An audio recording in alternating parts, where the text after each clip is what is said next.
the TV, the power is off, and I'm turning it on, and I'm trying to turn on the TV in the remote. It's not turning on, and the green light is glowing near the sensor. I'm trying to turn it on manually.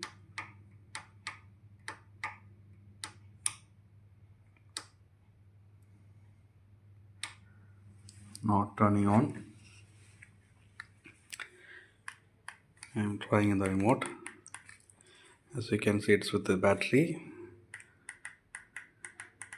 It's not turning on at all.